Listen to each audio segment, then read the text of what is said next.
ला दे कटोरी, और कुछ वापस करने की जरूरत नहीं है, अपने पति को कमाने भेजा कर। उर्मिला अंदर आती है, कटोरी में आटा लाती है। सुनीता उर्मिला के हाथों से आटा लेकर कांपते हुए अपने घर चली आती है। भगवान का शुक्र है उर्मिला चाची की जुबान थोड़ी कड़वी है, पर जरूरत पड़ने पर मदद कर देती है। सुनीता आटा गूंथती है और रोटी बनाना शुरू करती है। सुनीता का पति राजेंद्र ठंड से पहले एक बर्फ फैक्ट्री में काम किया करता था, जिससे इस गरीब घर का गुजारा चलता था। पर ठंड आने की वजह से फैक्ट्री में से कई मजदूरों को निकाल दिया गया, जिनमें से एक राजेंद्र भी था। अब राजेंद्र यहाँ वहाँ काम ढूंढता फिरता है, पर उसे अब तक कोई काम नहीं मिला और घर की जमा पूंजी भी सब खत्म हो चुकी है। खाना तो तैयार हो गया है, सबको बुला लेती हूँ। माँ जी, बच्चों, खाना तैयार हो गया है, अंदर आ जाइए आप लोग। सुनीता दोपहर की धूप में बैठे अपने ससुर रामलाल, सास सुगंधा और अपने दोनों बच्चों को घर में खाने के लिए बुलाती है। अरे चलो चलो घर में चलो, बहू ने खाना तैयार कर लिया। पूरा परिवार पालती मारकर बैठता है। सुनीता सबको रोटी और नमक और तेल लगाकर परोसती है। माँ, मुझे रोटी नमक तेल नहीं खाना। कुछ अच्छा बनाओ ना माँ। ऐसा नहीं कहते बच्चों, अन्न का नादर मत करो, अभी जो बना है वो खा लो। दोनों बच्चे और पूरा परिवार रोटी नमक तेल खाना शुरू करता है। वो लोग अभी खाना खा ही रहे होते हैं कि तभी उनके घर में एक बढ़िया खुशबू आती है। अरे माँ, कितनी बढ़िया खुशबू है। माँ, ये किस चीज की खुशबू है? बहुत अच्छी लग रही है। बच्चों के ऐसा कहने पर पास बैठी सुगंधा खुशबू को पहचानते हुए कहती है, अरे बच्चों, ये खुशबू तो सरसों के साग की है। ऐसी मीठी मधुर सुगंध सिर्फ सरसों के साग में ही होती है। सुनीता की पड़ोसन के घर में सरसों का साग और मक्के की रोटी बन रही थी, जिसकी खुशबू सुनीता के घर में आ रही थी। सुगंधा के मुंह से इतनी तारीफ सुनकर बच्चे कहते हैं, माँ, मुझे भी ये टेस्टी सरसों का साग खाना है। यहाँ आटे दाल चावल के पैसे पूरे नहीं हो रहे हैं, अब महंगा सरसों का साग इन्हें कैसे खिलाऊंगी। बच्चों, अभी तुम खाना खाओ, जब तुम्हारे पापा के पास पैसे आएंगे तब मैं तुम्हारे लिए सरसों का साग बना दूंगी। सुनीता की बात सुनकर बच्चे रोटी नमक तेल खाने लगते हैं। खाना खत्म करने के बाद बच्चे दोबारा पूछते हैं, दादी, ये सरसों का साग भात से खाते हैं या रोटी से खाते हैं? वैसे तो सरसों का साग रोटी और भात दोनों से खाते हैं, पर सरसों के साग का जो मजा मक्के की रोटी के साथ आता है ना, वो मजा भात या गेहूं की रोटी के साथ नहीं आता है। सुगंधा के मुंह से सरसों का साग और मक्के की रोटी की इतनी तारीफ सुनकर बच्चे दोबारा जिद करना शुरू कर देते हैं। माँ, तुम कल ही सरसों का साग और मक्के की रोटी बनाना। हाँ माँ, मुझे भी कल ही सरसों का साग और मक्के की रोटी खानी है। बच्चे लगातार चिल्लाते हुए जिद कर रहे होते हैं। माँ, सरसों का साग और मक्के की रोटी है। सरसों का साग मक्के की रोटी। बच्चों को एक ही रट में चिल्लाते देखकर सुनीता परेशान हो जाती है। चुप करो तुम दोनों, वरना रात का खाना नहीं मिलेगा। अब जाओ यहाँ से, वरना एक थप्पड़ लगाऊंगी। सुनीता की डांट सुनकर दोनों बच्चे रोते हुए चले जाते हैं और सुनीता की आंखें भी भर जाती हैं। माँ जी, मैं अपने बच्चों को और रोता नहीं देख सकती। उनके पास ठंड में पहनने के लिए गर्म कपड़े नहीं है, पर खाना तो उन्हें अच्छा मिलना चाहिए ना। मैं कहीं न कहीं काम करके अपने बच्चों के लिए सरसों का साग और मक्के की रोटी बनाऊंगी।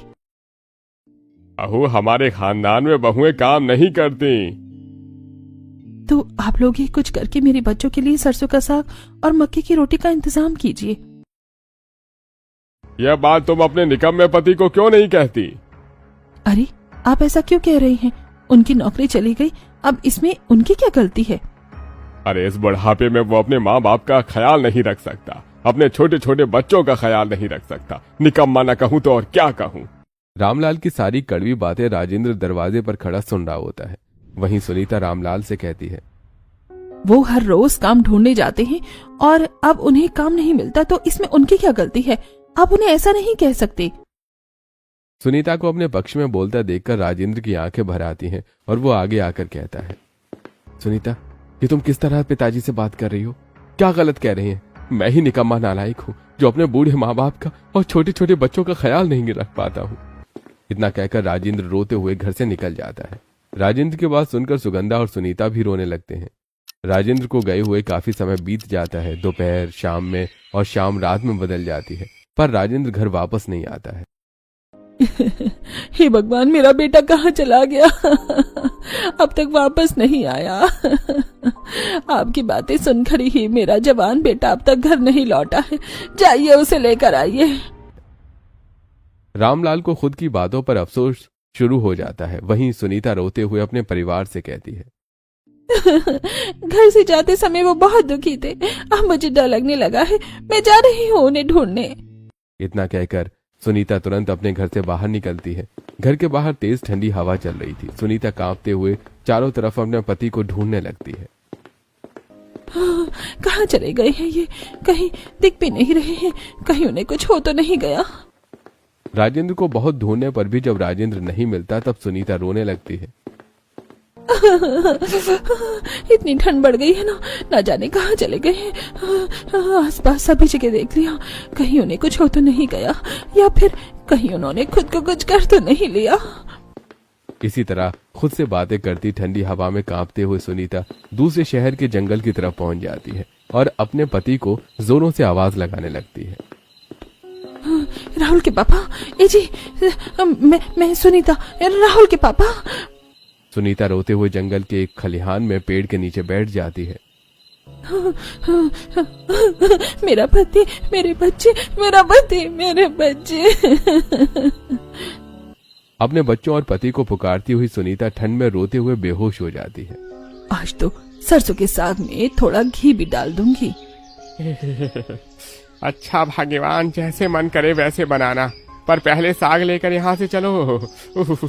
अरे बहुत ठंड है। दोनों पति पत्नी जंगल के बगीचे से सरसों का साग तोड़ने लगते हैं। तभी उमेश की नजर बेहोश सुनीता पर पड़ती है। अरे भगवान, यहाँ देखो, कोई औरत बेहोश पड़ी है। उमेश और राधिका पेड़ के नीचे बेहोश सुनीता के पास जाते हैं। सुनीता ठंड से कांप रही होती है और बेहोशी की हालत में भी अपने बच्चों का नाम पुकार रही होती है। राहुल, पायल, राहुल, पायल। लगता है ठंड की वजह से बेहोश हो गई है। इसे अपने घर ले चलते हैं। दोनों पति पत्नी बेहोश सुनीता को अपने घर ले आते हैं और बिस्तर पर लिटाकर मोटी रजाई उड़ाते हैं। राधिका, तुम काढ़ा बनाओ, मैं थोड़ी सी अंगीठी जला देता हूँ। राधिका सुनीता के लिए काढ़ा तैयार करती है और उमेश सुनीता के बिस्तर के पास अंगीठी जलाता है। थोड़ी देर में सुनीता को होश आता है। मैं कहाँ हूँ? ये कौन सी जगह है? उठ गई बेटी, लो काढ़ा पी लो। मैं यहाँ कैसे आ गई? आप लोग कौन हैं? तुम हमें जंगल के बगीचे में बेहोश मिली। ठंड से कांपता देख हम तुम्हें अपने घर ले आए हैं। सुनीता को बीती रात की सारी बातें याद आ जाती हैं और सुनीता रोने लगती है। सुनीता को रोते देखकर राधिका पूछती है, क्या हुआ बेटी, क्यों रो रही हो? क्या परेशानी है? जंगल में भी तुम किसी का नाम बड़बड़ा रही थी। कल दोपहर मेरे पति रोते हुए घर से निकले और रात तक वापस नहीं आए। मैं उन्हें ही ढूंढने निकली थी, पर वो मुझे नहीं मिले। न जाने कहाँ चले गए हैं। सुनीता रोते हुए बीती रात की सारी बातें राधिका और उमेश को बताती है। साथ ही उसके पति की नौकरी कैसे गई और उनके घर की क्या अवस्था है, सारी बातें वो बताती है। भगवान पर भरोसा रख बेटी, सब कुछ ठीक हो जाएगा। बेटी, ये थोड़ा सरसों का साग और मक्के की रोटी है, आज सुबह ही बनाई है। तूने बताया था तेरे बच्चों को बड़ी पसंद है, ये तेरे बच्चों के लिए। सुनीता मुस्कुराते हुए राधिका से सरसों का साग और मक्के की रोटी ले लेती है और अपने घर के लिए निकलती है। कुछ देर चलने के बाद सुनीता अपने घर पहुंच जाती है। बहू, राजेंद्र मिला तुझे? नहीं माँ जी, बहुत ढूंढा, कहीं नहीं मिले। अरे रात भर कहाँ चली गई थी बहू? मैं तो डर गया था। बेटा तो गया, कहीं बहू भी। रामलाल अपने शब्द रोक देता है और सुनीता पिछली रात की सारी कहानी अपने परिवार वालों को बताती है। साथ ही किस तरह राधिका और उमेश ने उसे बचाया ये भी बताती है। और ये सरसों का साग और मक्के की रोटी भी उन्होंने ही दी हमारे बच्चों के लिए। माँ, सरसों का साग और मक्के की रोटी है। दोनों माँ, कल रात से कुछ नहीं खाया है। सुनीता अपने बच्चों और पूरे परिवार को सरसों का साग और मक्के की रोटी खिलाती है। माँ, ये तो बहुत टेस्टी है। पापा कहाँ है? उनसे कहना कि कल भी सरसों का साग और मक्की की रोटी ले आएंगे। हाँ बेटा, जरूर, तुम लोग खाओ। इसी तरह 3 दिन बीत जाते हैं। पड़ोसियों की मदद से कुछ बच्चों का पेट भरता है, पर अब उनकी भी आस खत्म हो जाती है और राजेंद्र का भी कुछ पता नहीं चलता। आज 3 दिन बीत गए हैं, न जाने मेरा बेटा कहाँ चला गया। आपके ताने की वजह से ही मेरा बेटा भागा है। जब वो था कहीं न कहीं से 2-3 दिनों में कुछ पैसे कमा लेता था, पर जब से वो गया है कोई हमें उधार भी नहीं देना चाहता। कड़ाके की ठंड में बूढ़े सुगंधा और रामलाल को सही खाना न मिलने की वजह से उनकी तबीयत भी खराब होती जा रही थी और बच्चे भी कमजोर होते जा रहे थे। माँ जी, मुझे लगता है हम लोगों को ही अपने घर के हालातों को संभालना पड़ेगा, वरना मेरे बच्चे भूखे मर जाएंगे। इतना कहकर सुनीता रोती हुई घर के बाहर अपनी सहेली ट्विंकल से मिलती है और उसके परिवार की सारी कहानी उसे बताती है। तो अब क्या करने का सोचा है तुमने? अब तो एक ही रास्ता है, मैं कोई काम शुरू करूं पर समझ में ही नहीं आ रहा क्या करूं। परेशान मत हो, तू बाजार जा, वहाँ तुझे कोई ना कोई आइडिया जरूर मिल जाएगा या फिर कहीं ना कहीं कुछ काम जरूर मिल जाएगा।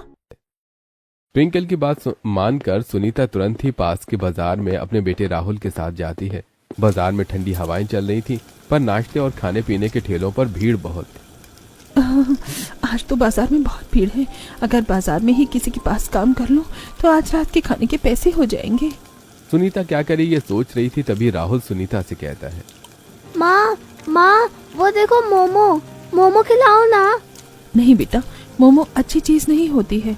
अच्छा तो माँ पाव भाजी खिला दो ना। नहीं बेटा, हम यहाँ काम ढूंढने आए हैं, खाने पीने नहीं। माँ मैं काम कर लूँगा, पहले पानी पूरी खिला दो। राहुल बाजार में बिक रहे सभी स्ट्रीट फूड को देखकर खाने की जिद करने लगता है। नहीं बेटा, इनमें से एक भी अच्छी चीज नहीं है। माँ तुम्हें तो कुछ भी अच्छा नहीं लगता, मोमो अच्छे नहीं लगते, पाव भाजी अच्छी नहीं लगती, पानी पूरी अच्छी नहीं लगती, तो जो अच्छा लगता है वो खिला दो। बाजार में कुछ भी अच्छा नहीं है, ये सारी चीजें तबीयत खराब करती हैं। सुनीता के डांटने से राहुल चुप हो जाता है, पर सुनीता को अपनी ही बात से कुछ ख्याल आता है। सच में बाजार में कुछ भी हेल्दी चीज नहीं है, जो भी चीजें हैं स्वास्थ्य को खराब करने वाली हैं। अगर मैं कुछ ऐसा बेचूं जो हेल्दी भी हो और लोगों को पसंद भी आए, पर क्या? सुनीता बीच बाजार में खड़े होकर सोचने लगती है कि क्या बेच सकते हैं। हाँ, ठंड में सभी को साग बहुत पसंद आता है। अगर मैं सरसों का साग और मक्की की रोटी बेचूं तो, और ये हेल्दी भी होते हैं और सरसों का साग खाने में टेस्टी भी लगता है। राहुल, सरसों का साग और मक्की की रोटी खाएगा? हाँ जरूर खाऊंगा।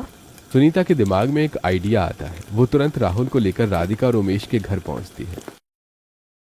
अरे सुनीता बेटी, तुम कहो कैसे आना हुआ? माँ जी, आपने बहुत मदद की, एक मदद और कीजिए, मुझे सरसों का साग और मक्के की रोटी बनाना सिखाइए। हाँ बेटी जरूर, तू अंदर आ, मैं खाना बनाने ही जा रही थी, पर आज खाना तू बना। सुनीता राधिका के घर में जाती है और राधिका जैसे सिखाती है सुनीता वैसे ही सरसों का साग और मक्के की रोटी बनाती है। वाह बेटी, तू तो अच्छा खाना बना देती है, बस अब साग पक गया है, उतार दे। सुनीता राधिका के कहने पर चूल्हे पर से साग उतार देती है और सभी को खाना परोसती है। अरे वाह बेटी, तूने तो अपनी चाची से भी अच्छी साग बनाई है। ऐसी साग तो मेरी दादी बनाया करती थी। तेरे हाथों में तो मेरी दादी का स्वाद है।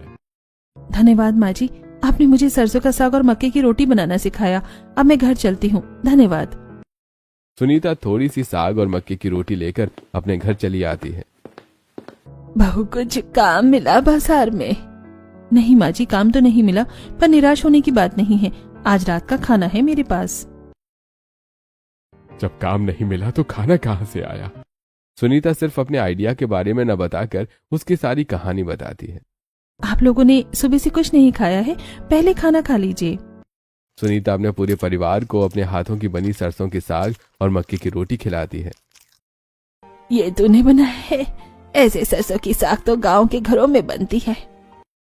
आखिरी बार ऐसी सरसों का साग तेरी दादी सास ने बनाकर खिलाया था मुझे। उनके साथ ये स्वाद भी चला गया, पर तेरे हाथों के साग में वही स्वाद है। मैं सोच रही थी क्यों न मैं बाजार में सरसों का साग और मक्के की रोटी बेचूं। आज के पिज्जा बर्गर के जमाने में तेरी साग कौन खाएगा? जिस तरह आप लोगों को सरसों का साग और मक्के की रोटी पसंद आ रही है, उसी तरह दूसरों को भी तो पसंद आएगी। पर तू बेचने के लिए सरसों का साग और मक्के की रोटी कहाँ से लाएगी? हाँ, ये तो मैंने सोचा ही नहीं, हमारे पास तो पैसे ही नहीं है साग खरीदने के लिए। हमारे जमाने में तो लोग अपने खेतों में थोड़ी सी साग बो देते थे, जब मन किया गए तोड़ लाए और बना लिया। और मक्के का आटा तो कच्चे मक्के को पीस कर तैयार कर लेते थे, और आज तो इन्हीं देसी चीजों को कितना महंगा कर दिया है।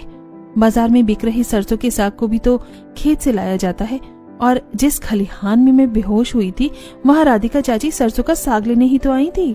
खेत में बोए साग की बात सुनकर सुनीता को याद आता है कि जहाँ वो बेहोश हुई थी वहाँ थोड़ा सरसों का साग उगा हुआ था। आप लोग परेशान मत होइए, मुझे पता है सरसों का साग कहाँ मिलेगा। रात होते ही सुनीता अपने परिवार के साथ सो जाती है। अगले दिन सुबह 5 बजे सुनीता धुंध और ठंड में पास वाले स्थान जहाँ वो बेहोश हुई थी वहां पहुंचती है। कितनी ठंड है यहाँ, जल्दी से साग लेकर चलती हूँ। सुनीता कांपते हुए हाथों से सरसों का साग काटती है। सागों पर जमी ठंडी ओस उसके हाथों को सुन्न कर रही थी, पर किसी तरह साग तोड़कर सुनीता कांपते हुए घर पहुंचती है। अब जल्दी से साग तैयार कर लेती हूँ। सुनीता सरसों का साग बनाने लगती है और जो थोड़े पैसे उसके पास बचे थे उन पैसों से सस्ते कच्चे मक्के लाकर उसे पीसकर मक्के का आटा तैयार कर लेती है। माँ जी आशीर्वाद दीजिए, मैं बाजार जा रही हूँ अपने बिजनेस की शुरुआत करने। सुनीता सुगंधा का आशीर्वाद लेती और अपने बेटे राहुल के साथ बाजार चली जाती है। बाजार में ठंडी हवाएं चल रही थी और लोगों की भीड़ भी बहुत ज्यादा है। सुनीता बाजार के एक कोने में चटाई बिछाकर सरसों का साग और मक्के की रोटी लेकर बैठ जाती है। इतनी ठंड लग रही है कि क्या ही बताऊं, लेकिन जब इतनी मेहनत कर ली है तो थोड़ा इंतजार करती हूँ, कोई ना कोई ग्राहक जरूर आएगा। ये सोचकर सुनीता बड़ी उम्मीद के साथ किसी ग्राहक के आने का इंतजार करने लगती है, लेकिन पूरा दिन बीत जाता है और एक भी कस्टमर नहीं आता है। पूरा दिन बीत गया लेकिन एक भी कस्टमर नहीं आया, कहीं ये उम्मीद भी न टूट जाए। धीरे धीरे तो बाजार भी खाली होने लगा है और दुकानें भी बंद होने लगी हैं। रात होने के बावजूद सुनीता काफी देर तक वहां इंतजार करती है, लेकिन जब कोई भी नहीं आता तो सुनीता वापस जाने लगती है कि तभी अरे बेटी, लगता है तुमने अपना स्टॉल बंद कर दिया है। नहीं नहीं, ऐसी कोई बात नहीं है, आप बताइए क्या काम है। बेटी, तुम शायद मक्के की रोटी और सरसों का साग बेच रही हो। हाँ हाँ, मैं मक्के की रोटी और सरसों का साग बेच रही हूँ। बेटी, एक प्लेट मेरे लिए भी निकाल दो। हाँ हाँ, मैं अभी देती हूँ, ये लीजिए।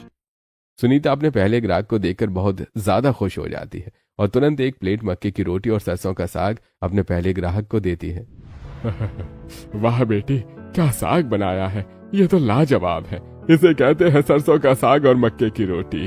माँ, बहुत रात हो गई है, चलो घर चलते हैं, ठंड लग रही है और भूख भी। इस तरह तारीफ करते हुए ग्राहक सरसों का साग और मक्के की रोटी खाता है। फिर काफी रात होने पर सुनीता बची हुई रोटी और साग लेकर घर आ जाती है। क्या हुआ, बहू तो उदास क्यों है? आज पूरे दिन में एक ही ग्राहक आया था जिसकी वजह से सारा खाना बच गया है। कोई बात नहीं बहू, तो परेशान मत हो, एक दिन तेरी ये मेहनत जरूर रंग लाएगी। चल अभी हम लोग सरसों का साग और मक्के की रोटी खाते हैं। पूरा परिवार साथ में बैठकर सरसों का साग और मक्के की रोटी खाता है और फिर ठंड में पूरा परिवार सो जाता है। कितनी ठंड लग रही है, लेकिन कुछ भी हो जाए मुझे हार नहीं माननी है। सुनीता सुबह के 5 बजे कांपते हुए ठंड में उसी खलिहान से साग तोड़ कर लाती है और घर का काम करने के बाद बेचने के लिए सरसों का साग और मक्के की रोटी बनाने लगती है। फिर अपने बेटे राहुल के साथ बाजार जाकर फिर से सरसों का साग और मक्के की रोटी बेचना शुरू करती है, लेकिन आज भी उसके पास ज्यादा ग्राहक नहीं आते हैं। क्या ही फायदा मेरे ठंड में इतनी मेहनत करने का, हर दिन सरसों का साग और मक्के की रोटी बच जाती है। इसी तरह 3 दिन बीत जाते हैं, पर सुनीता अपनी मेहनत जारी रखती है, जिसका फल उसे मिलता है। एक दिन सुनीता का पहला ग्राहक दोबारा उसके पास आता है। अरे बेटी, पहचाना मुझे? हाँ चाचा, आप तो मेरे पहले ग्राहक हो। हाँ बेटी, आज भी बहुत भूख लगी है। यह सुनकर सुनीता तुरंत एक प्लेट सरसों का साग और मक्के की रोटी ग्राहक को देती है। आहा, वाह बेटी वाह, क्या साग है, इतना टेस्टी स्वादिष्ट साग तो मैंने आज तक नहीं खाया। सुनीता का पहला ग्राहक वहीं खड़े होकर मक्के की रोटी और सरसों का साग खाते हुए सरसों का साग और मक्के की रोटी की तारीफ करने लगता है। बेटी, तूने मुझे गांव की याद दिला दी। मक्के की रोटी और सरसों के साग की तारीफ सुनकर आसपास के ठेलों पर खा रहे लोगों का ध्यान सुनीता की मक्के की रोटी और सरसों के साग पर जाता है। अरे वो क्या खा रहे हैं, इतनी तारीफ कर रहे हैं, चलो हम भी खाकर देखते हैं। ये सुनकर धीरे धीरे काफी ग्राहक सुनीता के पास आ जाते हैं। आप ये क्या बेच रही हैं? ये मक्के की रोटी और सरसों का साग है, घी में बना हुआ है, बहुत ही ज्यादा हेल्दी है। अच्छा हेल्दी है तो हमें भी दे दीजिए, वैसे भी इतना अनहेल्दी खाना खाते हैं, कुछ तो हेल्दी खाएं। ये सोचकर सभी ग्राहक एक एक प्लेट मक्के की रोटी और सरसों का साग लेते हैं, जिसे खाते ही सभी को बहुत पसंद आता है। वाह क्या खाना है, आहा, इतना टेस्टी, ऊपर से हेल्दी भी है। हमारे सामने इतना अच्छा हेल्दी खाना दिख रहा था और हमारा ध्यान भी नहीं था। अब तो रोज मैं यही खाऊंगी और अपने बच्चों को भी खिलाऊंगी। इसी तरह वहां खड़े और भी ग्राहक सुनीता के खाने की तारीफ करने लगते हैं और सुनीता के पास ग्राहकों की भीड़ लग जाती है। अरे भाई मुझे भी एक प्लेट देना। अरे मुझे दीजिए 2 प्लेट। मेरी बेटी है साथ में, पहले मुझे दीजिए। 2 मुझे दीजिए जल्दी। इसी तरह धीरे धीरे सुनीता की बनाई सारी मक्के की रोटी और सरसों का साग बिक जाता है। साथ ही पूरे शहर में सुनीता के हाथों की मक्के की रोटी और सरसों के साग फेमस हो जाता है। माँ जी, मैं आपके लिए बनारसी साड़ी लाई हूँ और पिताजी आपके लिए मैं नया शॉल लाई हूँ। माँ मेरे लिए क्या लाई हो? तेरे लिए मैं लाया हूँ, ये देख पिंक कलर की स्वेटर। आज मैं अपने पूरे परिवार के लिए नए नए कपड़े, स्वेटर और रजाइयाँ लेकर आई हूँ। सुनीता ने मक्के की रोटी और सरसों का साग बेचकर इतना मुनाफा कमाया कि आज उसके घर में किसी चीज की कमी नहीं है। बहू देख, मैं कहती थी ना, तो जरूर कामयाब होगी। हाँ माँ जी, ये आपका दिया हुआ ही आशीर्वाद है कि आज मैं मक्के की रोटी और सरसों के साग वाली सुनीता के नाम से जानी जाती हूँ। नहीं बहू, ये तेरी और